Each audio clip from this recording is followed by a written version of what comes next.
This is going to be a review of the movie A Quiet Place, featuring John Krasinski and Emily Blunt. It was a very quiet movie. It could have been a little faster at times, but overall, the quietness really built up to the horror, and it just wouldn't be the same without the quietness. How do you speak to the paranormal activity that happens within the film? The actual, the thing that they're being quiet from. Right, it actually reminds me of something Neil deGrasse Tyson told us. What? When he was... Don't interrupt me. And he said, if we ever discover aliens, we shouldn't tell them we're out here. Because he knew something like this might happen. Something like these creatures from A Quiet Place. The aliens that inhabit the Earth in this film, they are blind, but they have a keen sense of hearing, and they are quick to kill even a child, as we do see in the beginning of the film. And it speaks to the brutality that happens in the film and kind of the reality that we all face in this movie, A Quiet Place. What do you think is the significance of the keen sense of hearing that these monsters possess? Wow. Well, the greatest weakness is actually the greatest strength, which is hearing. Because in the end, we see the aliens are defeated by a loud, high-pitched noise. Well, not to be rude, they're actually defeated by a shotgun blast to the face.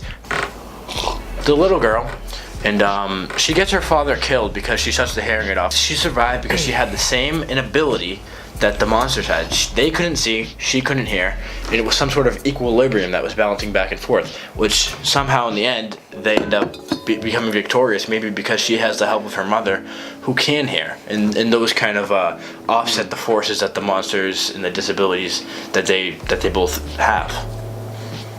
Yeah, I really think the girl getting her father killed really speaks to the parents of children that might get them killed someday. We often see children portrayed as a symbol of innocence in literature and in film, but I think that's a huge mistake because it would be very easy, especially in today's age, for a child to kill their parents for any reason that they see fit.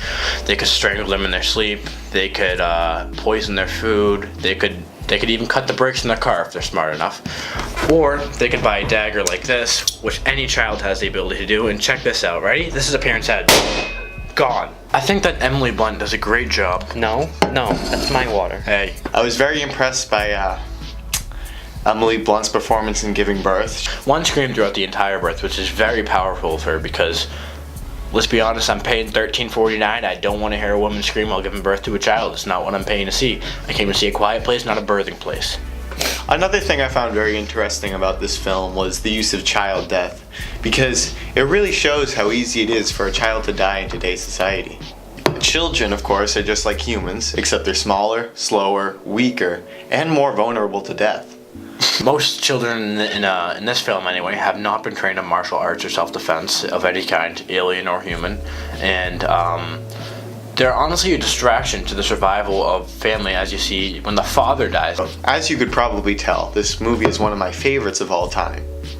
But I did have a little problem with the ending. I found it was very inconclusive, and based on all the hype, I expected a little more. Michael Bay was involved in the making of it. I think that his creative ideas were visible. I don't think that they prevailed into the flavor of the meat that is this film, and I think that his explosiveness could have been used to make the ending a little bit more conclusive. The conclusiveness is a huge part of this, and we could have used a few more dead monsters at the end. That's all I'm asking for. Yes, conclusiveness is always a very important factor when we look at how good a movie is.